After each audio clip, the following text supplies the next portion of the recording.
And here we are back with another session. This one talks about empowering rural India. We have an amazing set of panelists for you. But before that, let me introduce Mr. Vivek Verma to you, who is the founder at Upsurge Global and senior advisor at Telangana State Innovation Cell. A strategic thinker and executive coach with over 3 decades of experience, he's now working towards transforming social impact space. Over to you, Vivek. Thank you very much, Gunjan, for those lovely words to introduce me. And good morning, good afternoon, good evening, depending on which part of the world you're joining us from today. These are some of the new things we are all getting used to in the virtual world, because one, you don't know where each of the other person is coming from, and second, it's so easy to join these meetings. So welcome to the TIE Global Summit and to this particular panel where we are going to be discussing empowering rural India.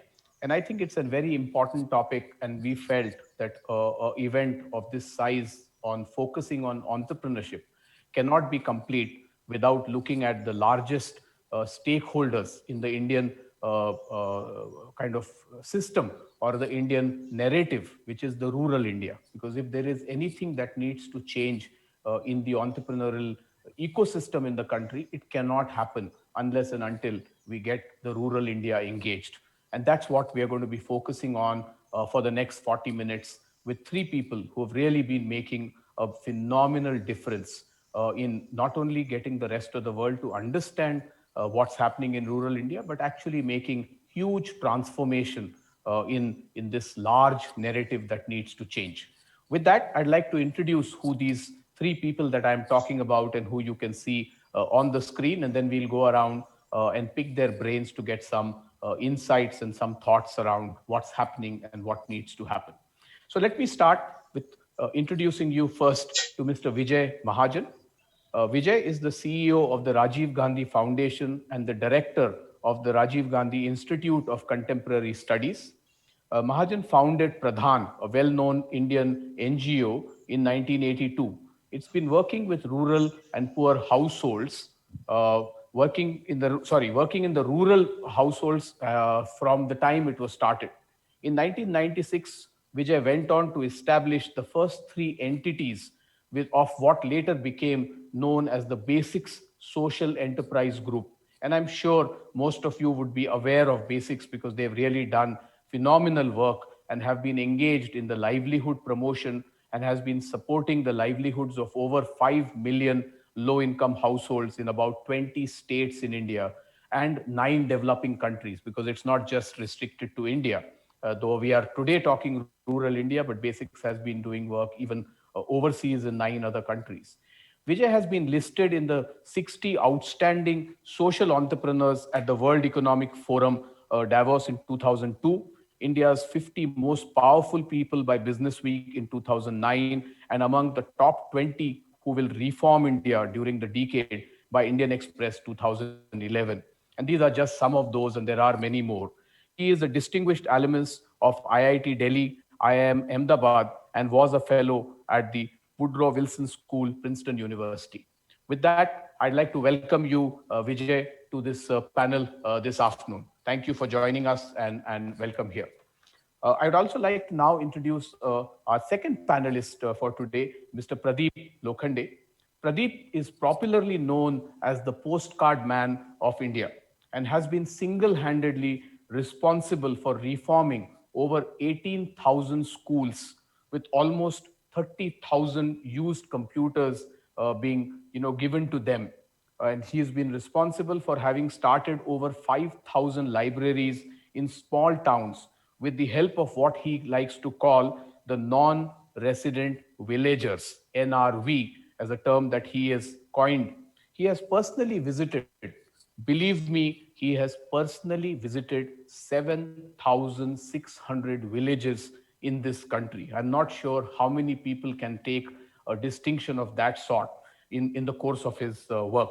His library work has been across 7 states, benefiting over 1 million rural students.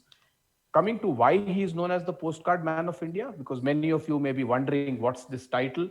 He has till date received 8 lakh 50,000 postcards from villages. And it is said that if you actually take a postcard and just write Pradeep Lokhande and post it in a letter box, it will find a way to reach Pradeep Lokhande, because Indian postal system does not need an address for a postcard to reach a man who's got so many. And numbers have been such an important part of the work Pradeep does, and he brings such a razor sharp focus on the work, because all of it is based on numbers. And this is because in his previous avatar, before he became a change maker, he has worked with 67 Indian and multinational brands for many, many years. And he's going to talk to us a little about a few of his important projects, one of which is what he likes to call the Village Wiki, where 85,000 villages are going to be listed. And he'll also talk about a concept called Bee Hub, where 58 plus crore population is going to be covered. So phenomenal work that you've done, Pradeep, and thank you very much for joining us today. And we will learn about all of these fantastic numbers that you've been working with in the conversation with you. Last but not the least, the third of our panelists today, Mr. Ramji Raghavan, and he is someone who doesn't come with any less credit to the work he's been doing. He is a social innovator and an entrepreneur who left his career as a flourishing banker in London in 1998 to start Agastya International Foundation, the world's largest mobile hands-on science education program for rural children and teachers. Ramji leads a group of 1,600 people who have received creative, hands-on science and arts education in over 15 million underprivileged children and 2.5 lakh school teachers across the 21 states of our country. Agastya has won the Google Global Impact Challenge Award. He was featured in the Rockefeller Foundation's Top 100 Global Innovators and won the Marico International for India Award. Ramji is a graduate from the Rishi Silicon Valley, Delhi University, and then the London Business School. He has served as a member of the Central Advisory Board of Education in the Government of India. So here we have the three, meritorious record of the work that they have done. And thank you very much, Ramji, for joining us today. With that, let's start our conversation to benefit all the people who are here in terms of what we can learn from you. So Vijay, if I may start with you, as we are talking about a reform which needs to really make a difference to India, and it cannot be, like I said at the beginning, without touching two important aspects, which is rural and which is livelihoods. Because I think, in my view, these are two things that we need to do. And quite often we get confused with the interplay of these two words. So from your experience, can you talk to us a little about rural and the whole concept of livelihoods? Well, normally livelihoods and where people live should go together. So given that roughly 70% of Indians live in rural India, and that's strictly villages. The census definition of rural is less than 5,000 population. So I'm not talking about small towns and district headquarters and all that. So if they live there, then ideally they should have livelihoods there. But unfortunately, one of the sort of difficult aspects of our economic growth journey, particularly in the last 30 years, has been that people live in rural areas, but livelihoods have increasingly shifted out of agriculture to the non-farm sector. And most of the non-farm sector has got located, whether it's manufacturing or services, in fact, in big cities, not even in district headquarters and smaller towns. So, and that then led to the phenomenon of migration, whose, sort of underbelly we saw at the time of the post-lockdown, return of thousands, millions of migrants. So, so rural and livelihoods normally in the old days was just agriculture. Today, if you go by the actual occupations that rural people engage in, only about half of them are engaged in agriculture, either as farmers or as agricultural workers. The other half are into things like construction, mining, of course, little bit of manufacturing still happens in rural India, things like handicrafts and so on. And then a lot of services. But Basically, the fact is that we have more rural Indians than we have rural livelihoods. And therefore, that is the planning challenge for the Indian economy. Thank you. Thank you very much, Vijay. That's an interesting perspective, and I think that's a very important narrative as a country that we will need to focus on if we really want to make a difference going forward. And I know a lot of work that you and the other two panelists here are doing in that. And with that, I'd like to come to you, Ramji, to understand a little about what is the mission at Agastya Foundation. You know, what gaps in education does it fill, and how have you been able to work with kids and teachers to become more creative, more innovative? Some of us may know about it, but I think it'll be good to hear from you about this very critical aspect, because that will really change the future. So the mission of the foundation is really to disseminate the spirit of what I call aha, and ha. Let me explain. When you see something counterintuitive, different, unexpected, good or bad, you go ah. The R is very important because it stimulates your thinking and your curiosity. So R stands for stimulating curiosity, which is actually a foundational quality in every human being, which unfortunately the education system has oppressed and suppressed. So R. The second is when you start questioning and inquiring, you begin to discover, experiment, and you might find the answer to your question, whatever that might be. You might solve a problem in a rural area or in your community. And when you do that, you experience the famous aha effect. Okay. So aha stands for creativity. And the third is you must have fun doing what you're doing. Enjoy what you're doing, the joy of learning. And that's the ha effect. Because when you enjoy what you do, you're immersed in it, you're learning, your confidence grows, and your performance improves. So what we said is, there is very little aha, or ha in the education system then and possibly even today. Okay? If anything, it's the opposite. Mm-hmm. So we need to inject the spirit of inquiry and creativity into learning at scale. Now, how do we do that? There are many ways of doing it. You can, narrate stories or whatever. We decided we would go with hands-on experiential learning, because there's very little hands-on learning in the classroom. It's all I talk, you listen, rote-based learning. So we said we'll use hands-on experiential learning. And because in the early days I was surrounded by scientists, we went with hands-on science. I'm not a scientist. So hands-on science to spark the spirit of aha, ha at scale. And we've developed a number of channels to do that. So we're reaching, or at least pre-COVID, we were reaching 1 million children direct face-to-face in ways they'd never been reached before. And another million through the teachers that we train in the same spirit. So that is really the mission of the foundation and the whole philosophy. Fantastic. Thank you very much, Ramji. And if I may say, you may want to coin this as a model of the 4C for you, which is curiosity, creativity, celebration through channels. That could be your 4C model, as we are all used to in the corporate world. We like these acronyms, but wonderful to understand the philosophy of aha, and ha. And I think that will really make a fantastic difference. And with that, coming to you, Pradeep, with your extensive work that you've been doing in rural India, I'd like to understand that in changing rural India, in all of the changes that are happening, a lot of times we hear this hype around the opportunity is there or the biggest problem exists there. So what's your take? Is this a huge opportunity? Is this something that we should worry about?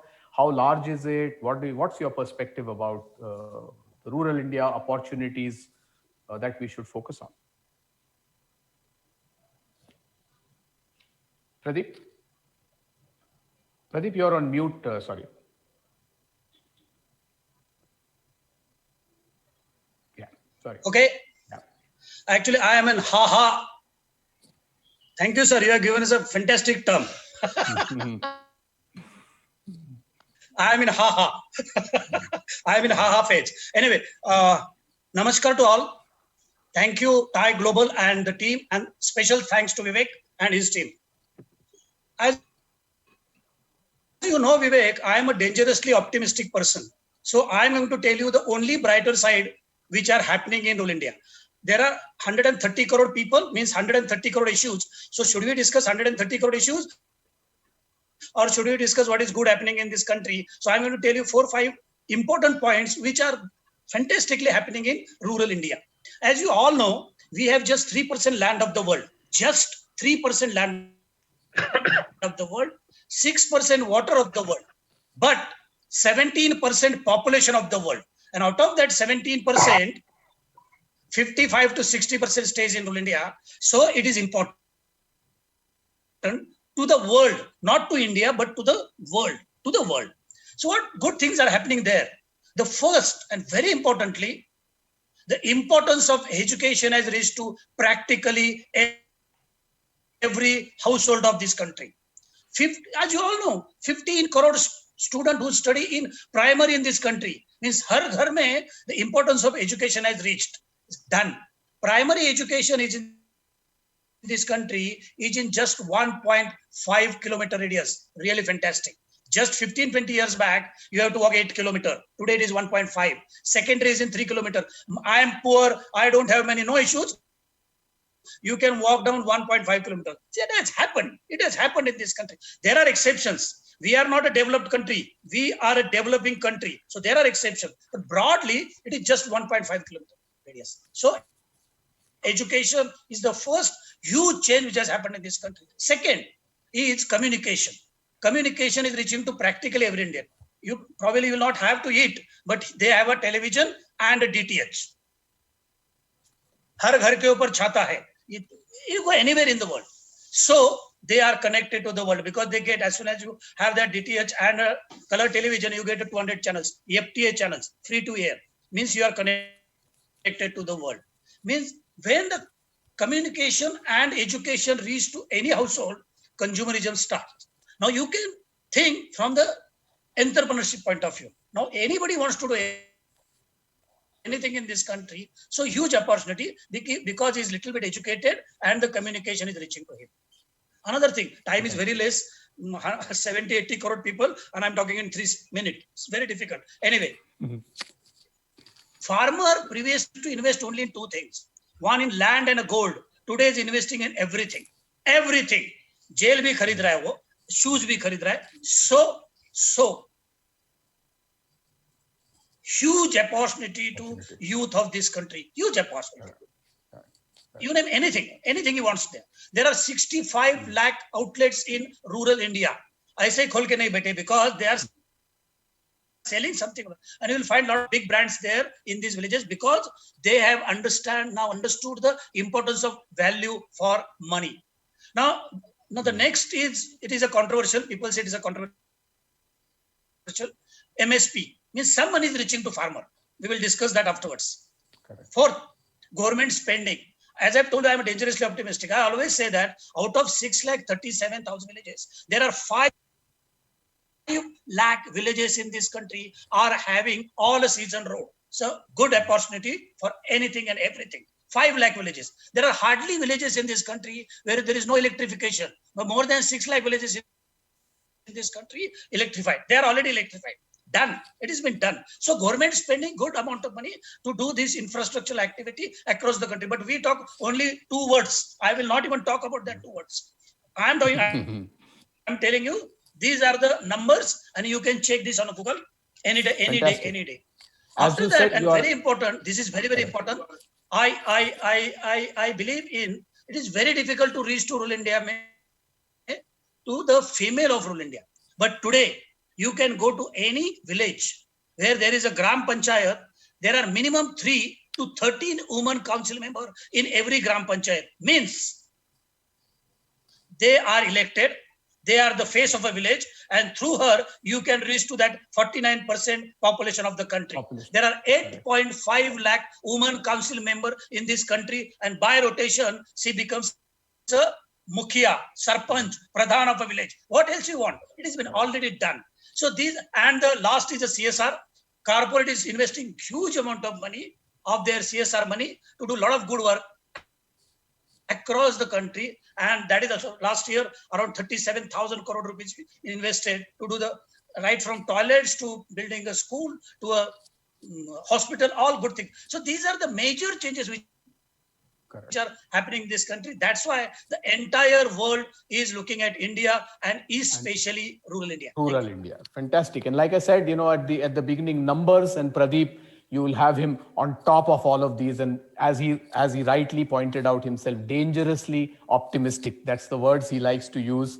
Thank you, Pradeep, for spreading the optimism and giving us some data on all the wonderful work that's happening. With that, Vijay, I'd like to come to you, and also talk about this whole concept of job creators and job seekers, because in the entrepreneurial world, a lot of our people listening to us today in the whole new urban technology, new age business, these are the words which are doing the buzz. So, in light of that, what is your sense on self-employment in micro enterprises, small businesses, non-farm sector, manufacturing, all of this, job seeker versus job creator, specifically with putting a lens of, the rural India? What's your take on that, Vijay?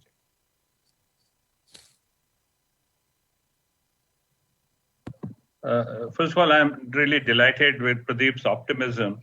It's not fashionable to be optimistic, somehow it's considered more intellectual to be critical. So Pradeep, fantastic. You filled my heart with aha, because every one of the figures that you gave, those of us who roam around rural India, we've seen those changes. When I first went to Bihar in the early 1980s, even at Gaya railway station, you could only see people without footwear, with torn banyans, and only rickshaws. Today, if you land in Gaya railway station, because those are the villages I worked in, so I still go there once in a while, you don't see a single person without Reebok, even if they're fake Reebok shoes. You don't see, you see people wearing reasonably good clothes, healthier, and rickshaws are more or less vanished as a mode of transport. There are still some there. So the point that Pradeep has made is extremely valid, that there is a lot of dynamism and growth, and some of the preconditions, namely infrastructure, communication, education, which is spread. And in the last 10 years, one of the things which Pradeep didn't mention, but I want to mention, is that in the last 10 years, the rate of secondary enrollment of girls has had a dramatic rise. And as a result, the girls who are today 18 years old are 3 years or 4 years more educated than girls who were 18 years old 20 years ago. And by the way, there was a recent survey done by Azim Premji University of 60,000 young women. And you know what is the average age they said they would like to get married at? 23. Wow. Not 17. Not 17. Not when my parents tell me, 23. Which means that they want to study longer, they want to work. So that demographic change, whose results we're going to see only in the next 10 years, including the fantastic one-third reservation due to the 73rd and 74th Amendment that Pradeep mentioned, we are going to see a lot of unleashing of entrepreneurship. So what extra needs to be done? Despite the fact that we have a fantastic banking system, and thanks to the combination of banking and IT and mobile communications, now literally from almost any part of India, you can do banking transactions using a mobile phone. And a lot of people have almost every adult has a bank account. But that does not translate into access to capital. So you may have a bank account and you can save and you can get remittances from your family members, but you don't have. Now, to start any enterprise today, Vivek, you need a minimum of ₹1 lakh. Even to start a decent outlet. I mean, Pradeep said there's 65 lakh outlets in rural India. If today you have to start an outlet and have reasonable inventory and reasonable, range of things, you need at least ₹1 lakh, partly for fixed investment, partly for working capital. Unfortunately, our banking system is not willing to put this up. In any case, I maintain, and this is a slightly technical point for finance walas, but to promote startups with debt is, a recipe for disaster, both for the lender as well as for the borrower. Because, the best success rates for startups are 30, 40% at the lower level, which means you're talking of a built-in failure rate of 60 to 70%. That has to be, the financer has to bear it. So the real instrument for financing large number of startup has to be micro equity or micro venture capital.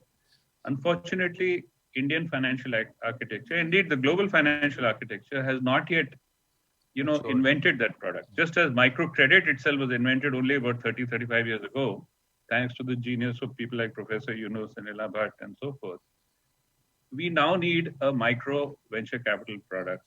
And if that happens, then everything that Pradeep has said will actually happen. We'll seeing that happening. So access to capital is the biggest constraint.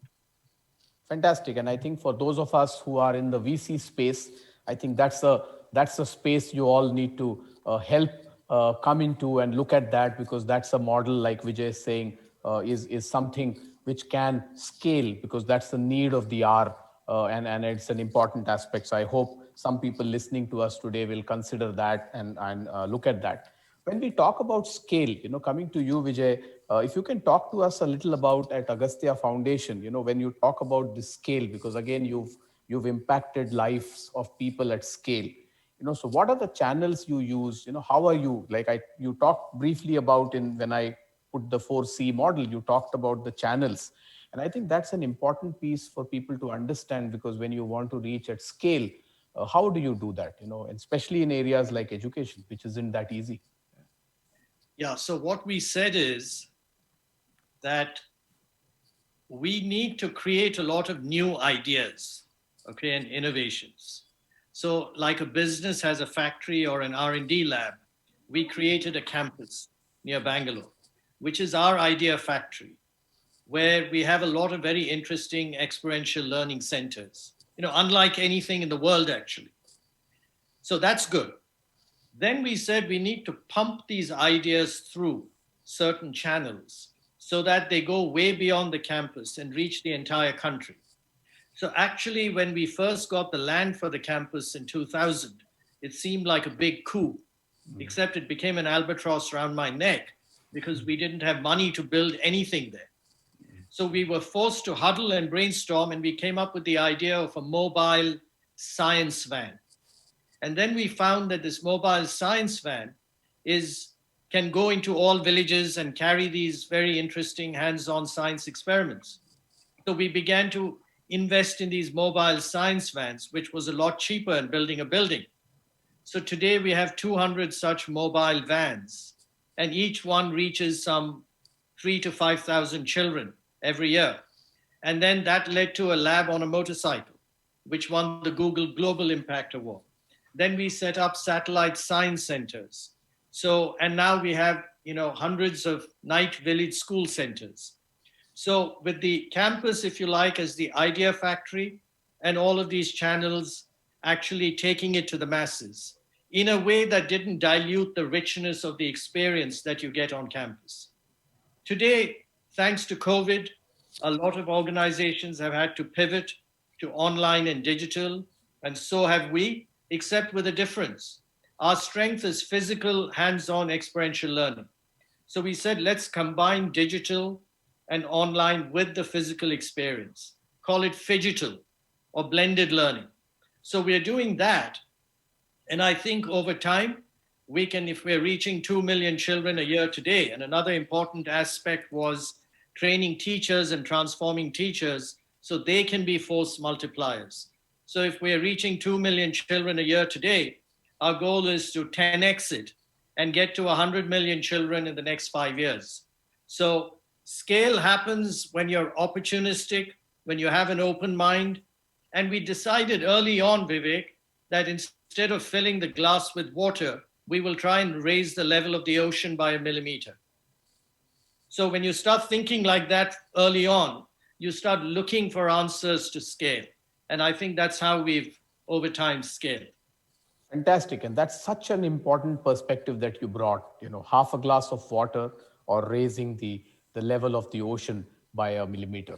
And that's what I think, we get. And for a lot of entrepreneurs, even if you're not involved in the social entrepreneur side of things, I think you heard from the person who's kind of created this model to take channels to a very different level. And I'm sure a lot of FMCG and distribution companies can learn from these mobile vans, science lab on a two-wheeler, and all of these things. So hats off to the work, Ramji, that you're doing at the Agastya Foundation. And I'm sure for a lot of people now, it will be a new thing if they didn't know about it already. With that, coming to you, Pradeep, and while some of these numbers exist in your mind, and some of us have the opportunity to talk to you where you rub off this dangerously optimistic phenomena on us, but I think you're also now institutionalizing that by putting all of this information together in what you are calling the Village Wiki. So talk to us a little about that, because I think soon that Village Wiki will become the positive news. If I have to know anything, I need to just go to Village Wiki and it'll give me the dangerously optimistic spirit that Pradeep Lokhande spreads. So talk to us a little about this project of yours. Yeah. Again, as you all know, we have 6,37,000 villages. But what we are trying to tell to the corporate, to the government, and to the opinion leaders, influencers, probably a lot of people will not agree with me, but what we are trying to push is no need to go to all the villages of the country. Go to the villages having population about 2,000 and where weekly bazaar takes place. And if you're strong in these villages, you are strong in most of the villages, because people from adjoining villages come to this village to buy their necessities. Generally, why the urbanite is happy, in my opinion, because you get 5 things. 1, education, health, power, water, and roads. So if these 5 things villager gets, he'll be the happiest person. I'm not talking about this will stop the migration. I don't want to use all these big jargons. No. So what we are trying to do is how best we can give the information of the villages having population about 2,000. They are just 13% villages of the total villages, means around 1 lakh odd villages. Comparatively achievable number. Comparatively achievable number. And out of that 1 lakh odd villages, there are around 25 to 35,000 villages which are around metros. They are fringe villages. They are more prosperous than the urban because of a land cost and other things. We'll not discuss about that. That's why we're trying to push this. If you are strong in 85,000 villages of the country, you are strong in most of these 6 lakh villages. And we are putting the information from the horse's mouth. Villager is talking about what is talking about road, not me, not the influencer. No, he's doing that. And suppose I do it of a Vihar village, Vijayji will say that, no, this is not happening there. You can remove that and you can add your that. Means we have taken a Wikipedia base. We are not a technology company. I am not a technology person. I believe in implementing. I go there, I do the implementation. That is the USP of our organization. But our relationship of 25 years helping us to do that. So today you can go to our site and see that information of out of that 85,000 villages, more than 67,000 villages have done the rating of their village on our site, and you can see that. And along with that, there is a basic information of a village. So this will be helpful to everybody, to the corporate, to the B school student, to the villager, to the intellectuals, to the research people, whoever wants. And there is nothing is mandatory. Nothing is up. You don't give us your mobile number, don't give us your email ID. Just go there, see it, usko churao yaar. I'll be the happiest person on the earth, and do something for that. That is what we are doing with that. Should I talk about a Ganki, or I don't have a time for Ganki? Yeah, I would think we'll focus on this wiki village. I think this is going to do that. And like we can go on, because the wealth of knowledge and the wealth of work that all three of you have done is phenomenal, and we are kind of coming to the end of our time. And I want people to also understand that while all three of you have been doing this phenomenal work, I'm going to put you people on a spot and ask you, something that takes you away. So I'm going to ask each of you, to just very briefly tell me that when you are not working as the change maker and spreading this positive energy and doing all of this work. And by the way, Pradeep, what you just described, like I talked about the FMCG distribution that Agastya Foundation is doing, I think a lot of logistics company will learn a lesson or two from your model of 85,000 villages to reach the 6 lakh villages. So I think all of these are fantastic models. But let's for a minute switch off this mode of being the change maker, and let's just go around for you, each of you, to tell me in a sentence or two. So Ramji, when you're not thinking about Agastya Foundation, when you're not thinking about making this reform in schools and teachers, what keeps you busy? Well, I read a lot. So I try, I find that very stimulating. And lately, in the last 1 year, especially during COVID, see, my daughter, 25 years old, is an artist. She paints and designs. So it is fascinating for me to just sit and watch her create something. And I realized that watching someone make something out of nothing is so enjoyable. It brings the aha, ha, ha experience. So I spend time whenever my daughter is in the mood and she's willing to allow me to watch and not comment. I sit down and watch her paint and draw. Fantastic. So a person who's really making a difference and doing creative work enjoys watching someone else's creativity when he's not working on his own creativity. Fantastic. Thank you, Ramji.